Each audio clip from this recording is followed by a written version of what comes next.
I play kayagum. You play kayagum? Really? Then. I also studied koto when I was in Japan, I play kayagum, performing kayagum and teaching East Asian studies at the university. Wow, awesome. I haven't met for a long time who plays kayagum. Yeah, so sometimes I go to Japan, but not recently. Good morning. Good evening. Good morning to you. Good evening. Hello. Hello. So, Good evening, Japan. According to the United Nations, about 360 million people speak English as of their first language, and 1.5 billion are learning English now. That's only about 5% and 20% of global population, respectively. Hello, ladies and gentlemen, and welcome back to the podcast CEO Roundtable, Bridging Asia. My name is David Kim, your host. Today, we are going to talk about a very interesting topic, language barriers in international business. I am pleased to be joined by the fabulous guests who have a very diverse background and extensive experience, culturally and linguistically. Without any further ado, let's jump into it.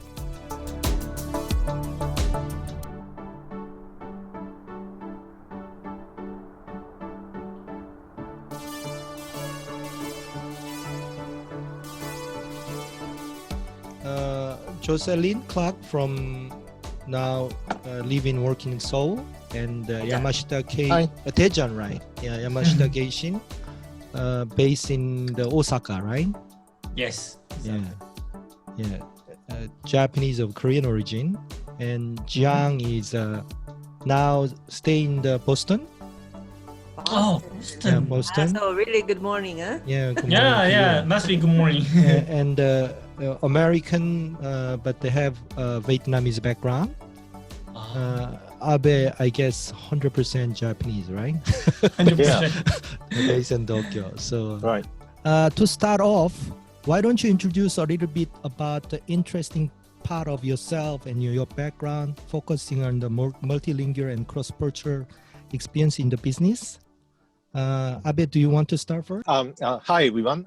My name is Ryuichiro Abe, and I'm an independent financial consultant based in Tokyo.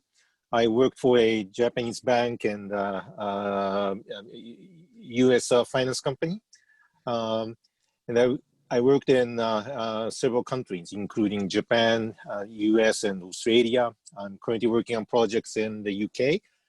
And during my career, I managed a team comprised of different nationalities. That's including Japanese, Korean, Chinese, American. I also reported to Japanese, American, Australians, and French. And so I think I'm, to some extent, well qualified for today's topic. So with that, yeah, I think next so. person, please. Yeah. Yes. How about Jocelyn? I think people may be interested in your background. Was born in US and then live in Japan and studied in China and then ended up living and working in Korea now. So why don't you introduce a little bit about yourself, interesting part of yourself? So hello, I'm Jocelyn Clark. My Ph.D. is in East Asian languages and civilizations. So I speak Japanese, Chinese, Korean, and also have a background in classical Chinese and German. I used to run an international music festival, a nonprofit organization supporting the festival, where we invite composers from around the world to write for instruments from around the world, as well as local musicians.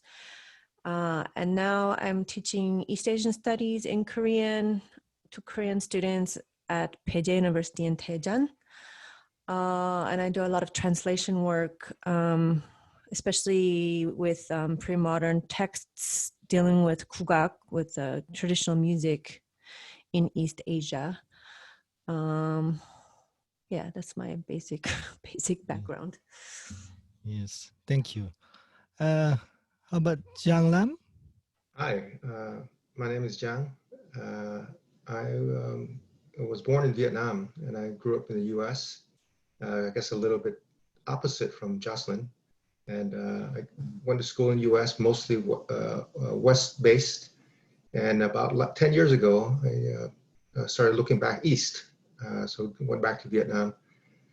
Currently, I run a Vietnam-focused investment fund, investing in multiple areas in Vietnam and trying to connect investors from the US and the West with opportunities in Vietnam.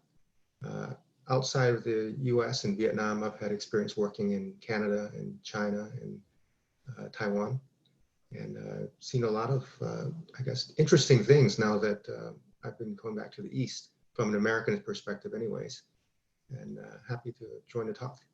Yamashita Keishin? Hello everyone. My name is Keishin Yamashita.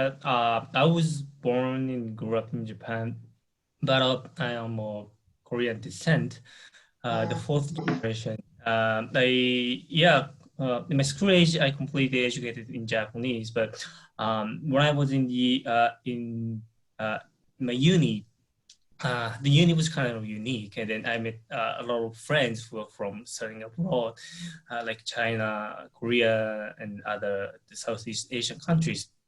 And that was kind of the very diversified environment that I grew up. And then I inspired to study more linguistically, English and Korean too. And I had, I was in my first job, I was in the finance industry. I had a chance of doing some the international business in the international finance business. And at the time I met David Kim to do some the Korean to do some kind of finance deal in Korea. After that, I moved to New Zealand and then I studied, lived for 2 years to help my father's business.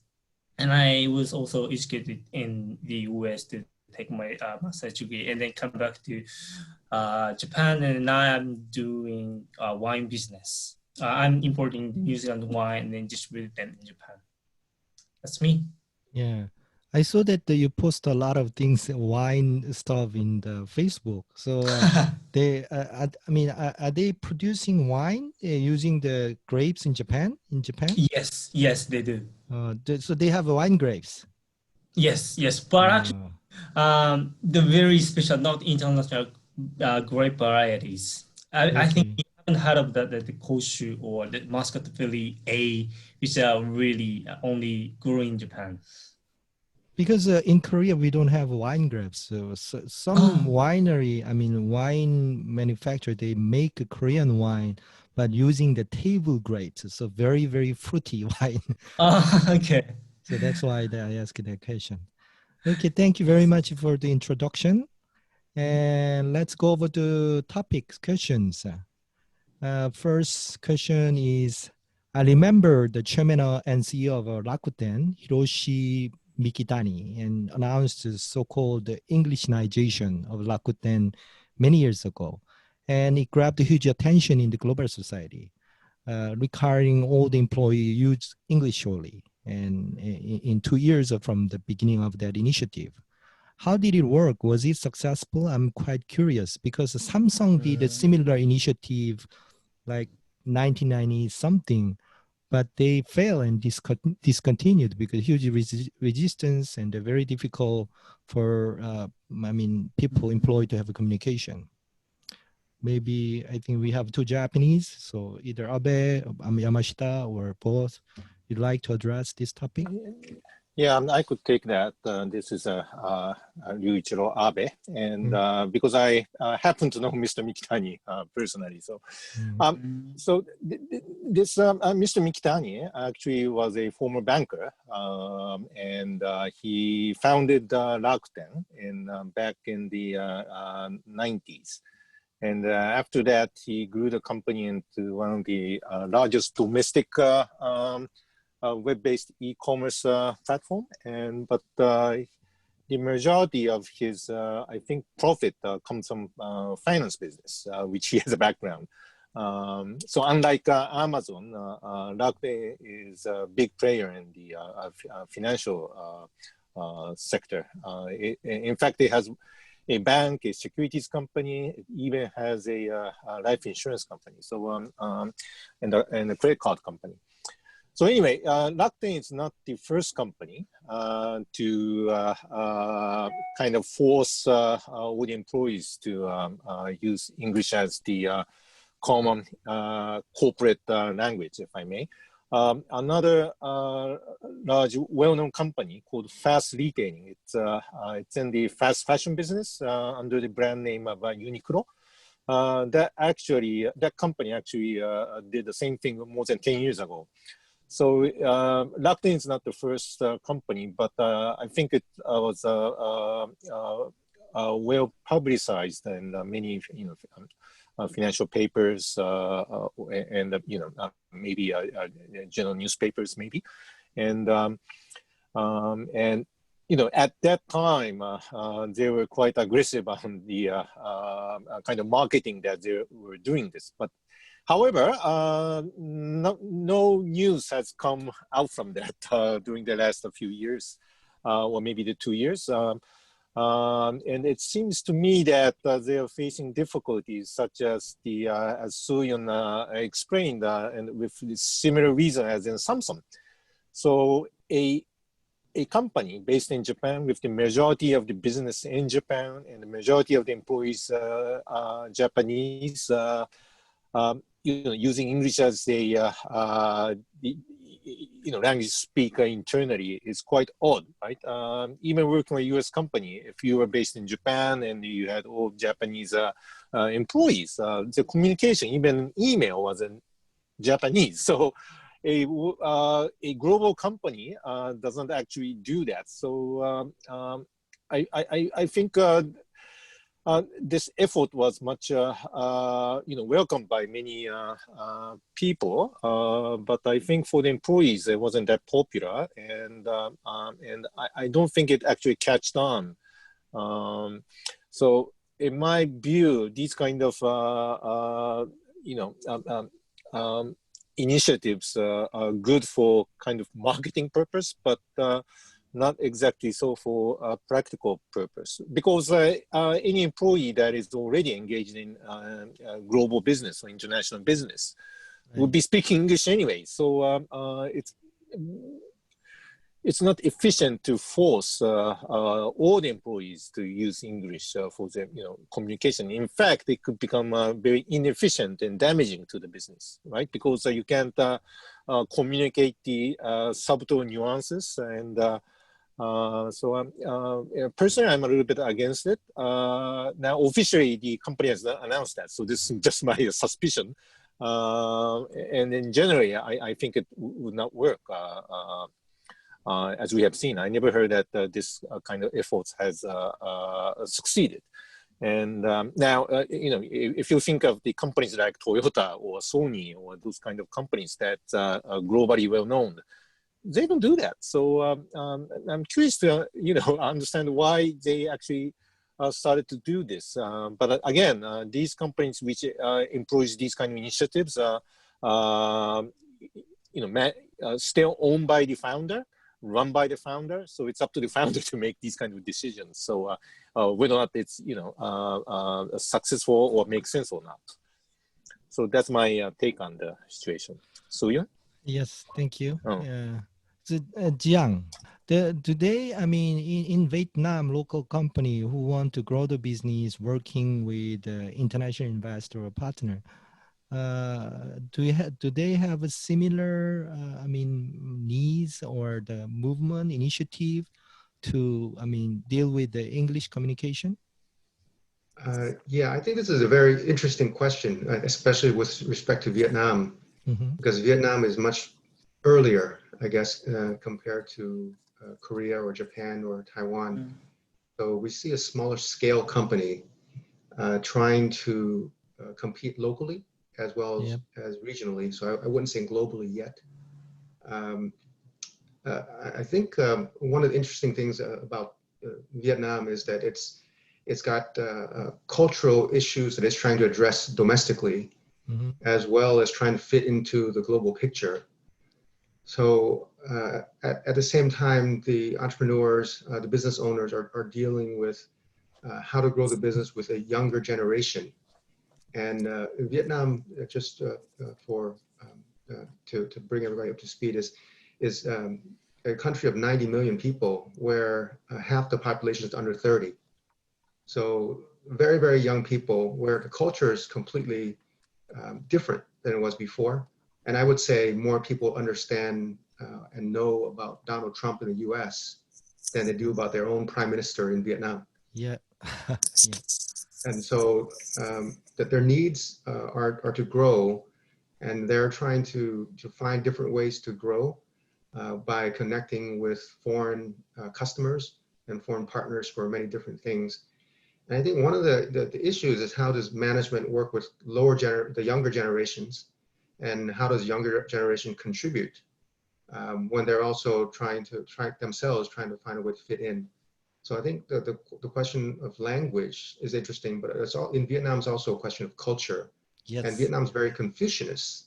Yes. So the older generation should get respect and sort of leads everything. But at the same time, it's very difficult when they're sort of working in the old ways. Nothing bad about the old ways, just it's a clash of cultures, generation cultures, as well as local and foreign cultures. And I think we can talk more about all the different nuances between the different countries. But China is also Confucianist, and I've worked in China, and it's different. And Hong Kong is there too, but I think. But I think in the Confucianism tradition, I think Korea, Japan, Taiwan keep the more tradition than mainland China. Mainland China is changed a lot because throughout communism, right? So yes, that's what I feel. My personal impression. Yeah. And I think one of the interesting things in Vietnam is it's so young, and it's sort of coming from such a low base. Right. That almost everything is new. And so most of the things that Vietnam is sort of trying to adjust and fit into is new, and especially high-tech industries. Most of the language in Vietnam is English because we didn't have words for a lot of new things. Yeah. And so you'll hear Vietnamese peppered with a lot of foreign words, English words. But at the same time, they don't mean the same things. That, you know, as an American coming from the U.S., I hear English words, but they don't mean what I think they mean. They changed a little bit. And so there are nuances when you speak English totally and when you speak Vietnamese English in Vietnam. Yeah, I think you are right about that. I mean, Vietnam is a very young population. Average age of a businessman is, I think, much younger than Japan and Korea, which are considered old age society. So that could be strength of Vietnam, and then good adaptability to change, I guess. Yeah. Anyone else to add a comment about this topic? I've only been to Vietnam once, but I found that even the kids who grew up not very educated and poor were also speaking English at a very high level compared to Korea. Yes. I was very impressed by this. I think Vietnamese is much, it's a little bit easier to learn English from Vietnamese than from Korean or Japanese, but the kids there were, young people there were speaking English very well. You pick the, words comparable. Comparable are not good. Japan and Korea, so everybody can beat Japan and Korea in terms of English, right? Let's say the Vietnam use the English alphabet. That helped a little bit. And I agree with you. My experience, like Malaysian, Singaporean, Vietnamese, not in terms of English language itself, but they're generally good at communication, I guess. Yeah. That's my personal observation. Yeah. Okay, let's move to the next topic, questions. How do you feel that the language barrier or cultural barrier can affect the global business expansion of specifically Asian company? For example, a lot of Asian SME startup that have good technology product are highly interested in expanding into the US, European market. Also, many of them highly interested in raising money from the investors, Silicon Valley or in Europe. what do you think of their challenges and issues, and what is your advice to them? So I think this question may be relevant to Yamashita, right, Keishin? Because you ran the business in the New Zealand. So I think you went through a lot of difficult time there, especially lifestyle in New Zealand. They're very different, right? Different from, say, I think, opposite case of Japan. They're enjoy life and different philosophy, but Japan is a very focused on work and work ethic. Well, yes, very much. Well, actually, yeah, the reason that I had really hard time to run the business in New Zealand was not to mention the cultural or linguistic barriers are there, but also the kind of the labor law and regulation issues that are also here to overcome and then kind of harmonize with Japanese and then local people. The first of all, though, this is my personal opinion, but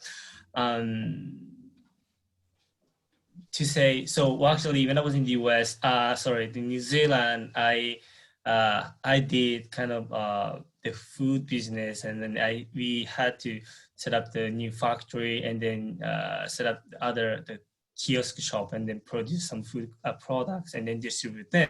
But all the management are from Japan, but all employees should be local, and it's very hard to, how can I say, ask them to, work diligent or should be always be honest or very, place their integrity in the business. They don't want to do their own work, and then they if they have chance, they try to play and then not to work. Well, actually, I'm not. Different philosophy Yes. of life, right? Probably. Yes, very much. Is a good very way much. to put it, right? So, Japan is famous for the very strong the work ethic and then right. loyalty to the employee, which may not be accepted to some people in some other culture, I guess, right? That's Also, right. younger generation, they are more interested in work-life balance than the lifetime That's loyalty or whatever, right? Exactly.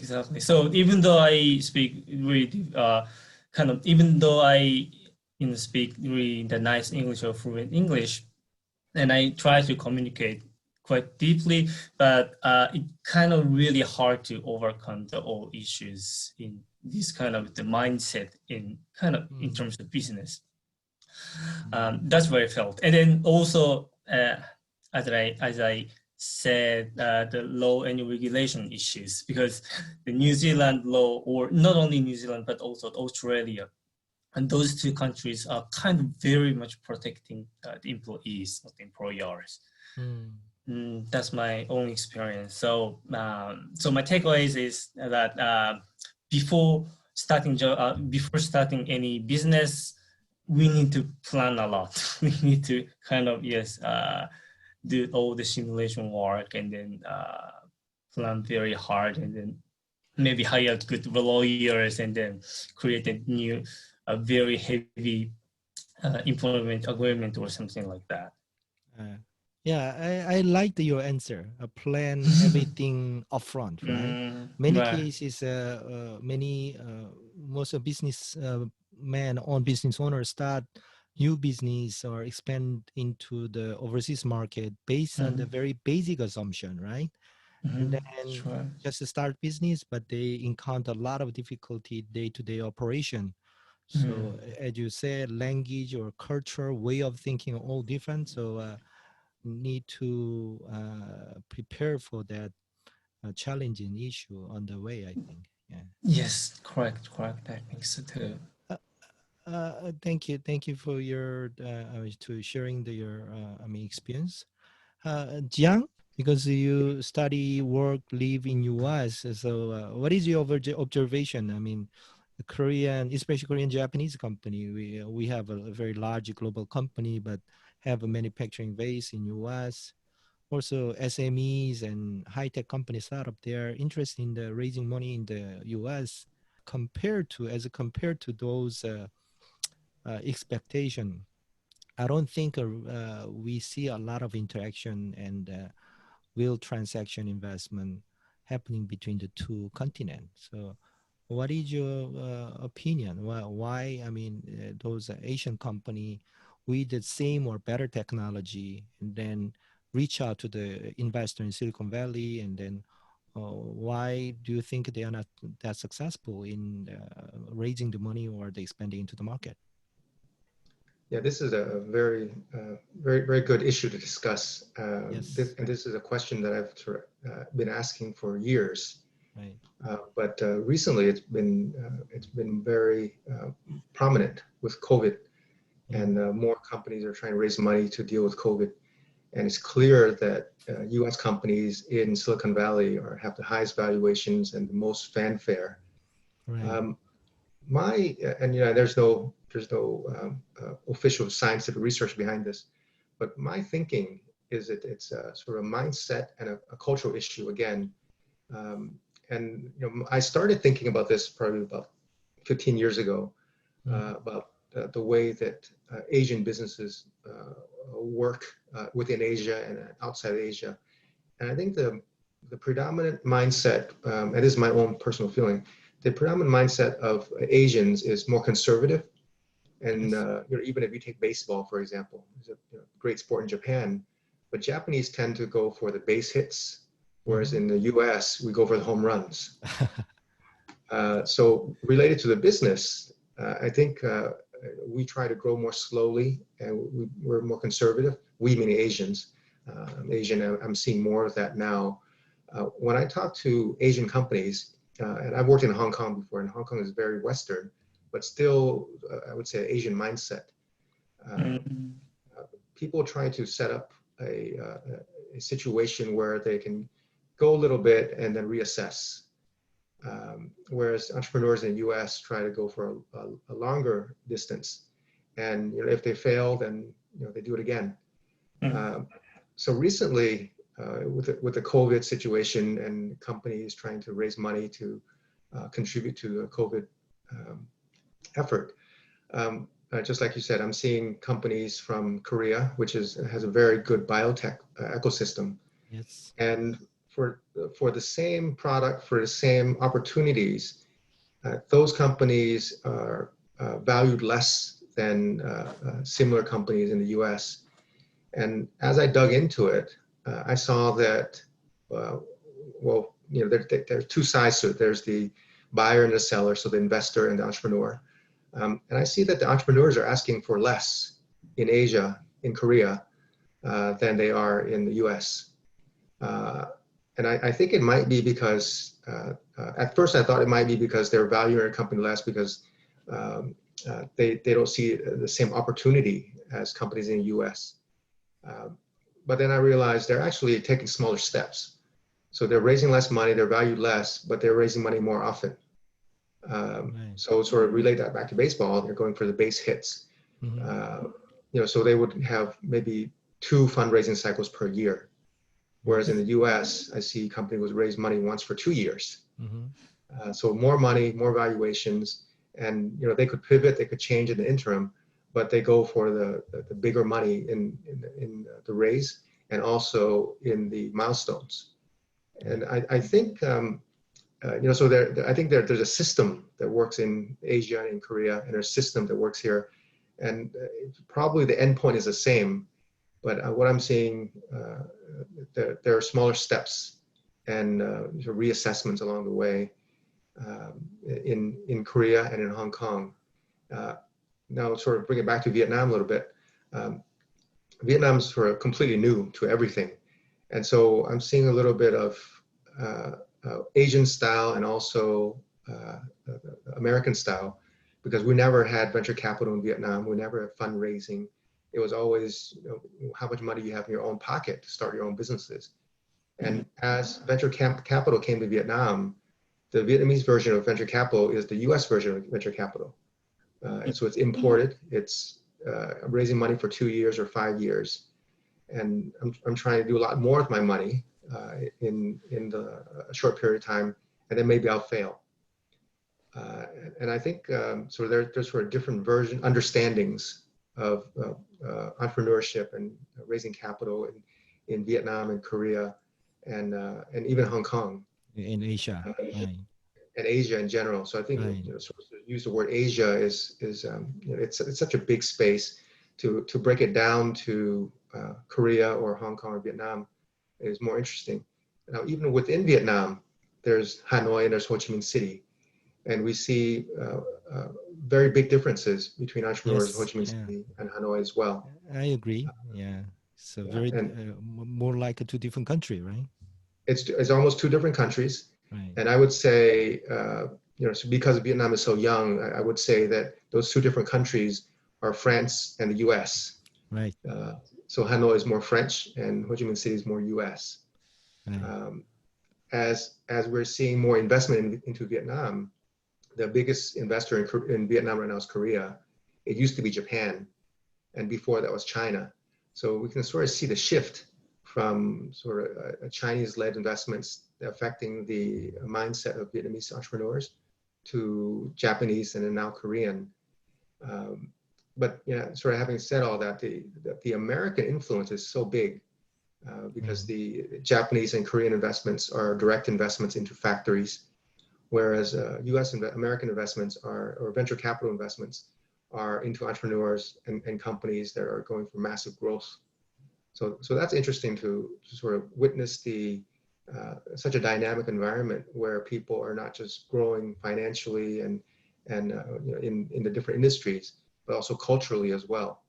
Yes, I think you're right about that. I mean, one thing I mean, out of my observation, among the Korean companies startup, they I mean, in the past, many Korean startup developed very good technology. For example, MP3 technology developed the Korean startup long time ago, and then they got the credit from the Bill Gates. But in business, in terms of commercialization and the growth, actually they fail. And then Apple, they launched the iPad business and the MP3 business, right? So they grew the business in a global scale. Beside the technology and business model idea, I think growing the business across different culture and different language and geographic market, I think that's very important.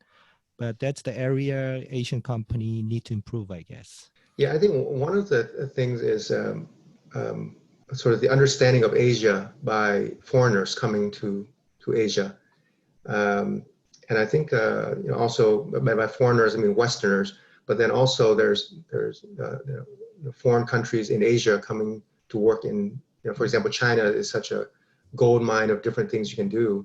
And so a lot of people are interested in China.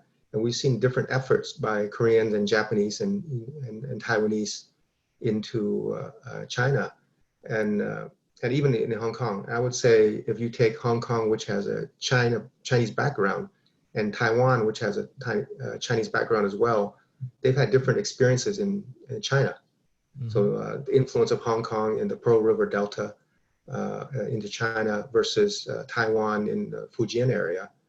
I think that those are sort of interesting areas to consider, as well as sort of the Hangzhou area with investments from Japan. Yeah. Also, is Chinese. They have a unique advantage because whether they live in mainland China or live in Malaysia, even Vietnam or Indonesia, they're overseas Chinese, right? Who moved to that country a long time ago, and then settled down as local people. Those people, I observed that they connect the Chinese business with mainly the Chinese or local people and foreign investors. So if you are the Chinese, speak Mandarin or Chinese wherever you go, I mean, Asia or US, you can find out local Chinese people to potentially you can collaborate with, right? That's an advantage to compare to the Korean or Japanese, I guess. Yeah. So let's move to the next question. Next question is actually circle back to the main theme of our podcast. Personally, throughout my career, I have attended so many international business conference, forums, seminars in Asian city. But it's very common that 80 to 90% of attendees are Asian or non-English speaker, or someone who can speak English to limited extent, right? And however, we use only English throughout the event, presentation, and Q&A, etc., right? So Asian people usually don't raise hands to ask a question. So they do not actively participate. Most of the questions and then presentation actually more led by the Westerner or the Asian who are educated, born and educated in the Western country. So always I felt that there is something disconnected and then missing. I mean, Asian businessmen are the main stakeholder, Asian business community, but they are not well, what do you call? I mean, supported and then treated in terms of communication flow and then process, right? Do you think is there any way? I mean, we even though we all agree we have to use English as a main business language for the international business, but I mean, sort out this kind of issue. Do you think is there any way we can improve the multilingual communication for the benefit of Asian local business people? It sounds like a too big question, but if you have any thought and views and to share with us, it would be helpful. This is Jocelyn. This is a big question for academia as well, for academic conferences, especially in East Asia. What we do, it depends on the conference, how much money there is, but when there's a lot of money, we provide simultaneous translation for the members who cannot speak the language that's being used in the conference. But for conferences that don't have simultaneous translation, we usually provide moderators who can summarize the question and then summarize the answer in the local language, even if it's not being spoken, which is a big help. But yeah, this is a big problem because whoever is not a native English speaker is always at a disadvantage. But the other thing I find in my classes, at least, and I'm not at a top school, so there's a big difference between going to the top school and going to the lower school. But my students don't speak at all in class, so I end up having to, lecture the whole time, and they don't answer questions. They don't want to say anything in front of their colleagues. So I don't know how this leads to. I was originally hired in the business school, and those students spoke a little bit more in class, but the students I'm teaching now, because they're not all in the same department, I think they just don't talk at all. Even when I ask them direct questions, they don't want to answer. So I don't know if this is there's definitely a linguistic problem among people, but there's also a different culture of speaking out and asking questions and raising one's hand, I think, in East Asia. Not so much in China, I find, but especially here where I am in Korea. I strongly agree with Jocelyn. Well, actually, especially when I went in the US and I went to the grad school, and in the US, the people should be really talkative, and then people really value the people who contribute the class all the time. So raise a hand or make questions or talk to the professor while in the class. On the other hand, when I went to the uni and undergrad in Japan, or I think the all East Asian schools, and then the students has to be always calm and quiet and always listen to the professors in the class time. And then that I think the culture really make the people who hesitate raising hand or make questions or be talkative in the class. So I think one of the way to consider changing the next generation to change people would be to change education, really, because I was also the people who really did not want to talk in the really big conference room or the school class, but I actually put my effort to change myself to be more kind of very expressive, and then we're trying to talk to the people. I mean, related to the Jocelyn's explanation, most of business conference, international business, banking and finance conference, they usually don't provide a simultaneous translation. So they don't have that solution in the business conference or meeting. I don't have one good answer to solve this situation, right? But thing is, my opinion, business is two-party or multiple party work together for mutual benefit. So my opinion is, using the different languaging, everybody should take the responsibility of communication and outcome of communication. I think that's important in terms of attitude. One person is just speak their own language. The other people has limited capability, isolated. That I think should be considered mutual responsibility to improve the communication, make communication successful. Maybe that's only one answer opinion for me.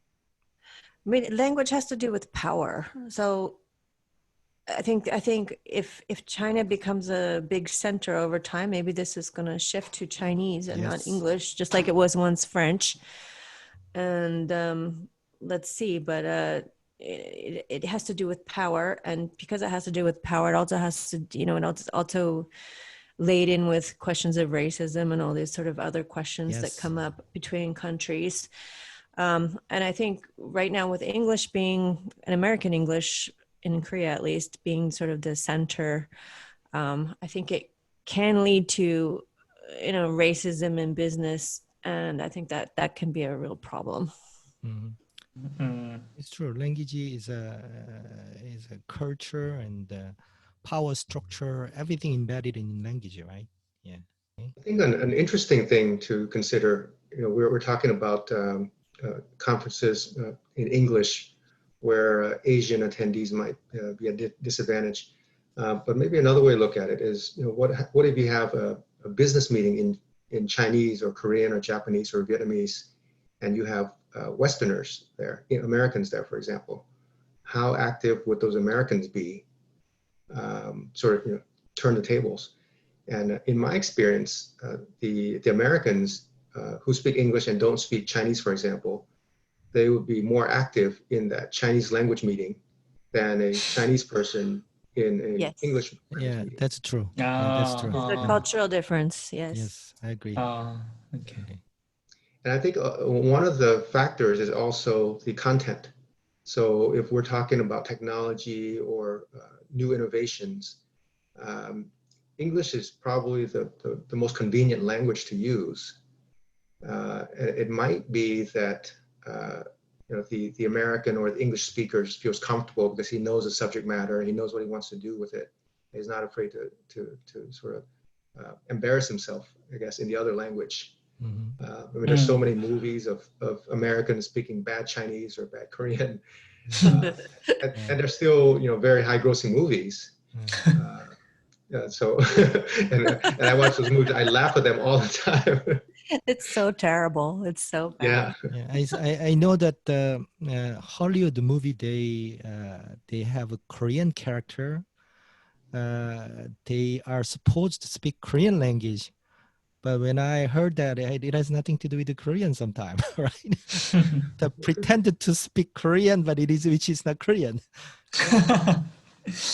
So if I may jump in this topic, it's actually interesting because English is a global lingua franca for, at least for the commercial usage. And now I do business in Europe, and even in Europe, everybody communicates in English, right? Even the French, the Germans, everybody. And actually they speak quite good English. And so it seems to me that at this time, there's no real alternative right now. And but if I think about this, I don't think in the near foreseeable future we'll be seeing face-to-face not face-to-face meeting, but in-person conferences. So it will be more on the web-based, and so I think some of these language issues could be mitigated by technology, right? Because even if people not willing to raise their hands, maybe they could be more willing to do that online, right? Or just by chat functions.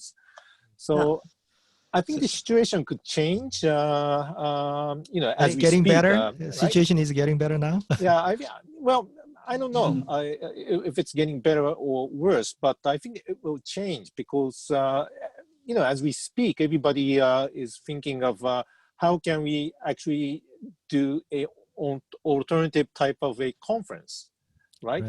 Which, in the past, you needed to, secure larger hotel rooms, ballrooms, lots of money, all the arrangements. I mean, it's more efficient doing this on, Zoom or whatever technology that's available. So, I think even the AI translation is improving day by day. So maybe in a few years, you could have a simultaneous translation done in a quite accurate way, right? On the screen. So I think the situation right now we are facing, the COVID situation, could actually be an interesting catalyst for changing these kind of the dynamics in the conferences, seminars, and forums. I just think that's going to happen, and I think soon we discussed this a few times. So I think technology is going to be a key driver going forward, right? Also, this electronic translation is getting better and better. It's still bad, but it's getting much better than it used to be. Yeah, I mean, for the past 6 months, due to the COVID-19, outbreak of COVID-19, they changed the people's attitude significantly. I mean, a few years ago, not many business people in Asia, they prefer to use conference call, right? Now, everyone, I never imagined everyone who work at a small company in Korea or other part of Asia, they proposed Zoom video conference call. So I was actually surprised. I was a bit shy to show my face. So, they are more aggressive, much more aggressive than me. And another question is, this might be a big question too, but I just want to have your view and opinion. We see a lot of successful global company in Asia like Toyota, Samsung, Alibaba, but we still don't see a lot of Western management member in those companies, right? Vice versa, in the American company, European large company, like Abe and I work in a General Electric group long time, and then GE always claims that they are a global company, but they do have a very, very few Asian senior management member and headquarter level in US, right? So that's even though we have lived in the global economy and trade, but we haven't seen that management side of business, international business. We didn't see the active interaction of different culture and then language. Also, another interesting thing is in addition to that, Korean Japanese large corporation usually, when they set up the overseas subsidiary, they appoint a second internal senior manager for the position of CEO at the overseas subsidiary level. And to make a matter worse, they replace them every 3 to 4 years, right?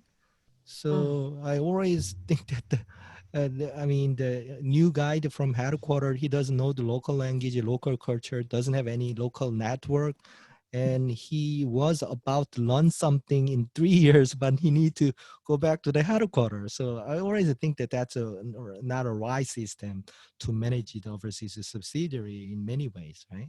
So what do you think about this kind of situation practice in terms of language, cultural barrier, multicultural collaboration? Where the multicultural collaboration and synergy is necessary? Anyone to share with your thought?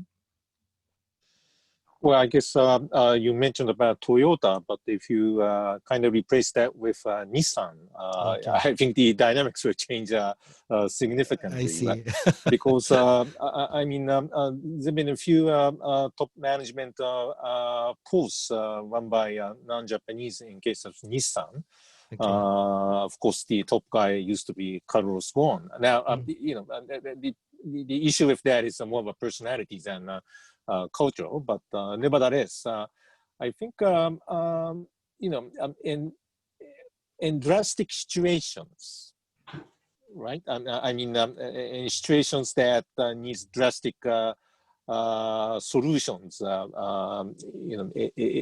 it is done having non-Japanese top management come in. In fact, I work for a Japanese bank, but which was run by Americans. So it's been done, but in many cases it's either owned by a foreign company. So the dynamics could be a little bit different, but are they usually successful? And I think in many cases they are not, because there is a lots of resistance among the employees, which is in many cases in the past has been lifelong employees, and you've seen the same case as in Nissan, right? I think it was kind of internal coup or something that happened in that company. So right, I don't have the answer, but it's been tried. It doesn't seem that it has been successful so far.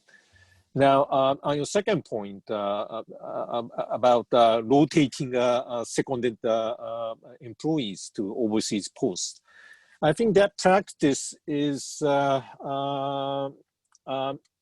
changing a little bit because the more successful companies tends to have local people run the companies. There could be maybe one or two people seconded, but in a more junior position to monitor the operations there. So it seems to me that if I'm not knowledgeable about Korean companies because the only Korean company I'm familiar is Samsung, and I used to have relation with them, and when they acquire a Japanese company, they don't send the top guy here. They only send the finance guy because all they need to make sure is that the money is not used without their knowledge. But the business itself is more or less run by local management. So, and by the way, in case of Samsung, they told me that they have intensive training on language. In fact, when they join the company, they are allocated to each language. Yes. Yeah, and the most popular is English, but some, unlucky ones need to spend some time in Japan. So they spend 1 year in these countries, and they are free to roam around the country, and they are given a budget. And once they come back, they are sent to the local subsidiaries there. Right. So I think there are exceptions, but generally, I think Samsung learned from the best practice of a Japanese trading company, I guess. Really? Yeah, I didn't know that. Japan, okay. They call it regional expert, 지eki専門家, right? Yeah. But in my experience, and I've worked in many countries, the more successful companies from, at least from Japan, would be those companies that they're not second the top management from Japan. I mean, it doesn't. It's inefficient, and it doesn't succeed for the reasons that Soo-yeon mentioned, in the beginning. So, so now, having said that, and I think Soo-yeon mentioned that I worked for GE. That company, in many cases, actually sends top management from their headquarters. Yes. Right. Yes. And in fact, they actually transfer them out after 2 or 3 years. So high frequency rotation. So the practice that you just mentioned that seems to be quite typical to Japanese and Korean companies. It's actually also done by some American companies as well. So it's a topic that I need to think a little bit more in depth, but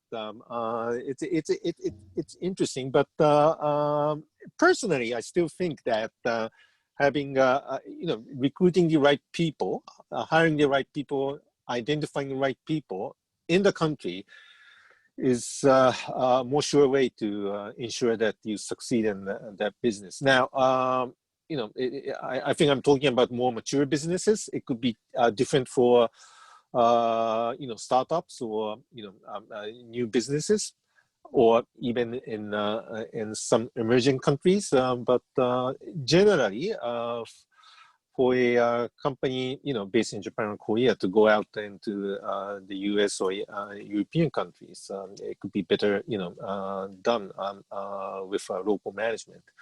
In fact, I advise corporate management, and I happen to see firsthand that how you could fail by trying to run business your way without considering the local customs and practices. Yeah, I totally agree with you. I mean, even though they send, one of the management member from the headquarters, they need a local guy who can navigate the local jungle, using the local language and then having a local network with the people. So when they face the problem, either, for example, government or how to solve the problem, guys who know how to solve the problem and have a network to reach out to the right person. I think that's important. But it's good to know. You said that the Japanese company are changing, maybe Korean company changing too. My understanding may be a little bit outdated. So that's good to know. Yeah. I want to add to this. I think that the industry is also important. Yes, I we're think talking so about too. major manufacturing industries. Mm-hmm. But if we look at like Coca-Cola or the pharmaceutical industry, I think there's a strong local component, and there's a major operational component. But I think if we talk about Toyota or these big manufacturing industries, it's really an operational role and not necessarily a growth role. So the managers that are sent there, or the CEO of the subsidiary, it's really to manage the operations so they can manufacture and distribute the product. Whereas pharmaceuticals, it's a smaller product, smaller footprint, and the emphasis is more on growth. Also, tens of thousands of employees. And then when you scale it down to sort of the mindset of a small manufacturer, like a small auto company versus a small pharmaceutical company, that mindset stays intact. So recently I've seen a lot of expansion by major pharmaceuticals into Vietnam, and a pharmaceutical company with 30, 40,000 employees worldwide might only have 10 people in Vietnam. And those 10 people are looking for growth. And specifically, when we look at AstraZeneca in Vietnam, they have a very small team, relative to their worldwide presence. And they're local. They do have a foreign manager there, but most of the work is done by the locals, and it's a very local presence. So you could take the AstraZeneca office in Vietnam compared to the AstraZeneca office in Singapore, and it's very different. The culture is different. There's a sort of corporate culture still intact, but the office culture is very different, and the mindset. And I think that they use English, and I think that's sort of the lowest common denominator for all the subsidiaries or the foreign offices. Take it to the startup level, and I think they're just looking for growth. So we go from a sort of operational manufacturing logistics industry to a smaller scale growth-based industry. The mindset of the people will be different. And I think at that point, then we get to what type of language we need to, or what type of cultural or interface we need to have between the home office and the foreign office, as well as the home staff and foreign staff, and even within the local domestic staff in the foreign office. What kind of language or what kind of cultures are involved. And I think so that's an interesting dynamic that we've seen in Vietnam also, because I totally agree with Mr. Abe and the situation with the big companies. In Vietnam, there aren't any big companies, so sort of everybody's learning at the same time. Finding people is really difficult. Not that they're not willing, just the country is so young. And so what we're seeing is sort of 2 or 3 year rotations, even 1 year rotations for big companies. And that's really to invest in the initial knowledge base in Vietnam, because it was never there, and to train the people quickly so they can learn and then sort of train the follow-on staff. And that's interesting dynamic, because then as they're training on the corporate culture, we're also getting more of the foreign culture, because the corporate culture is the foreign culture, whereas Vietnam was sort of a closed country before. Now it's very, very open. And so sort of compare it to the US, where people say it's a melting pot of different cultures. Vietnam is sort of getting that in Southeast Asia and Eastern Asia as well. Yeah, I agree. I mean, we talk about the specific situation from the like bird eye view, right? 20,000 feet in the sky. But when we think about the specific business and whether somebody is running a large manufacturing facility, industrial park is far away from the capital city, or you run the F&B restaurant, small restaurant in the downtown of the city, I think, as you said, the dynamics and the ground level reality is very, very different. So depending on what kind of business you're running, you have to plan and analyze and plan everything upfront. That's, I think, important step. I mean, these days, personally, when I talk with business owner, entrepreneurs in the frontier market, for example, such as Africa, South America, Central Asia, I came to know that they are highly, highly interested in knowing the Asian market and Asian investor. Probably I imagine that because like if you think about the Africa, they're like they had a lot of interaction with UK and European country, right? UK and French and Netherlands, because of their colonial background. They haven't seen the Asian investor before or as his business partner. But recently, probably because of Belt and Road Initiative of China, they see a lot of Chinese people, investor and business partner. So they came to become very interested in Asia. So many people ask me about, I mean, they want to know more about the Asian market, investor, partner, something like that. But problem is those countries, I mean, physically far away from each other.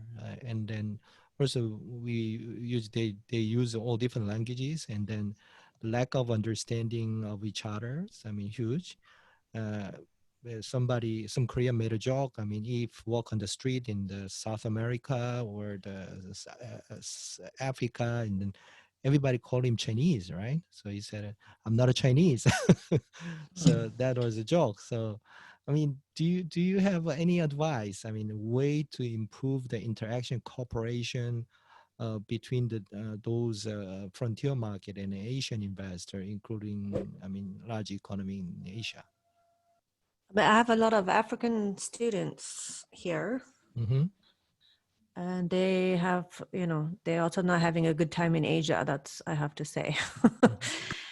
So, I mean, I think there's a lot of things to work through between continents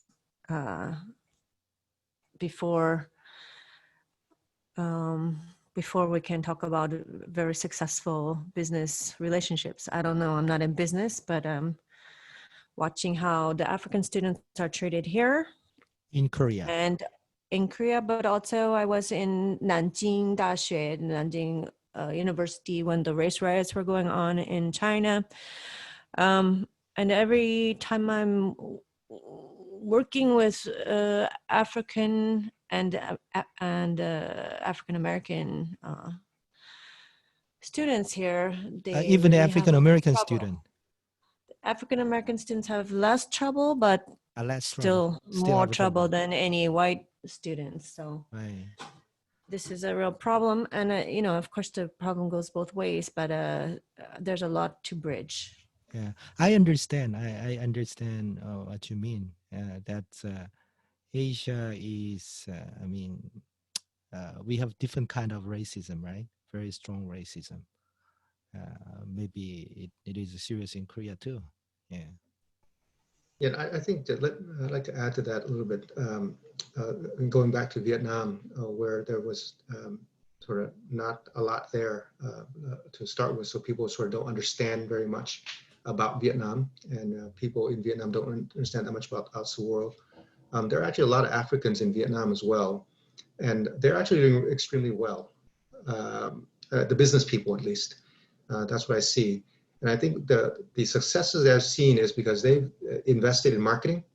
And by marketing, I mean just sort of getting their information out there in a easily accessible format. I think the Vietnamese people are looking for growth, and so they're very open to everybody. And I've seen, so the Africans in Vietnam are doing well in textiles. So using Vietnam's low cost labor industry to manufacture textiles and ship it back to Africa for commercialization. Well, what they've done is they've done a pretty good job with the websites and some brochures, some very basic things to introduce themselves and to sort of just start the conversation before the initial meeting with the Vietnamese businessman.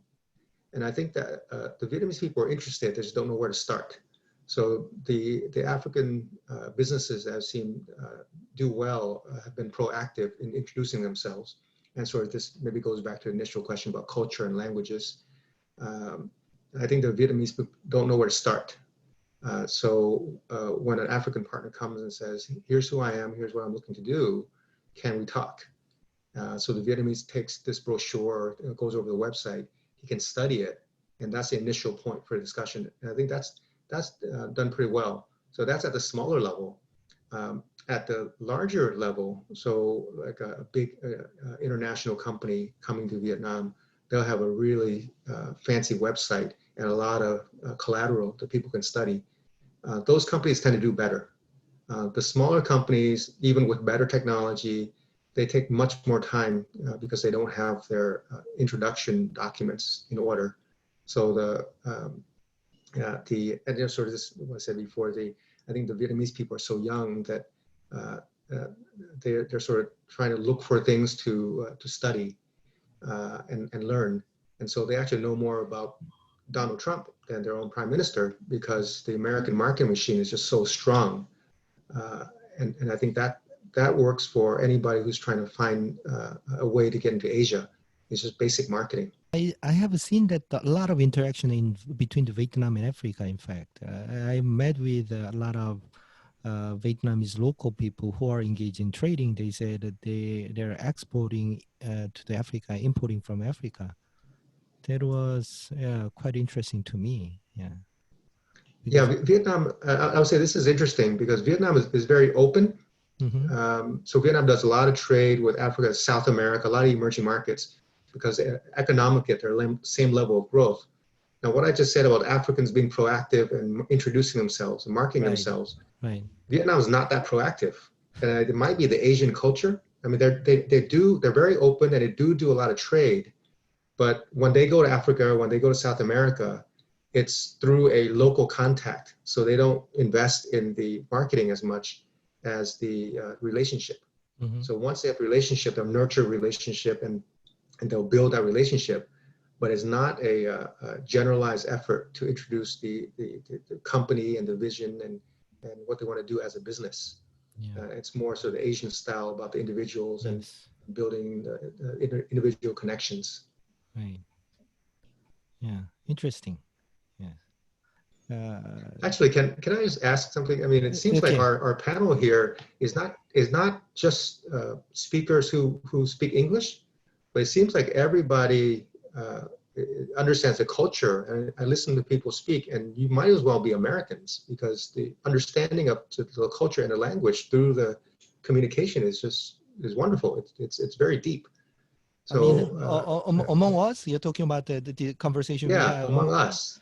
Yeah. Because as I mentioned, I mean, everyone, I try to invite, person who has a diverse background in terms of culture and languages. So probably very colorful. Everyone has a colorful background in terms of language and international interaction, I guess. So more than anyone else, but than average Asian, right? Right. Or much more international than American European, because Jocelyn and Abe and Yamashita is, I mean, so many things are mixed up in himself, right? So are you sure about your identity? Korean, Japanese, American, or what? So This is a good question. yeah. So Yeah, very. yeah. So I'm asked. I was born in Korea and then raised in Korea. I mean, first 20 years, but for the business, I travel and then I moved to the other country. But people change over time, right? I used to be a pure Korean, but the way of thinking is changing over time. Mm. So no guarantee for the final outcome, right? It depends on what I eat and who I meet with, and then it all depends on, right? So Yeah. I learned from Exactly. I learned from environment.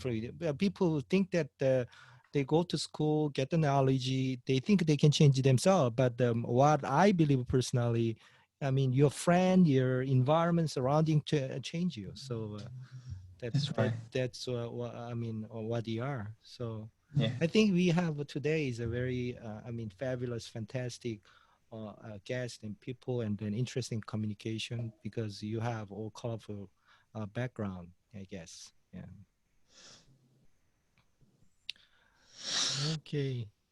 Thank you very much for the taking time and then effort to join this conversation, and then I really enjoyed. Yeah. Hope that we have a chance to meet in person someday in the future. Yeah. Yes. Yes, Very, very yes, nice to meet definitely. everybody. Okay. Very looking forward to it. Okay. Thank you very much. Have enjoyed the rest of evening. Thank you. Thank Thank you, you. Kim-san. Bye-bye. Thank you. Bye bye. Bye-bye. Good evening. Thank you very much for listening to this episode. Don't forget to subscribe to the podcast, share with a friend, and drop me a review. Goodbye.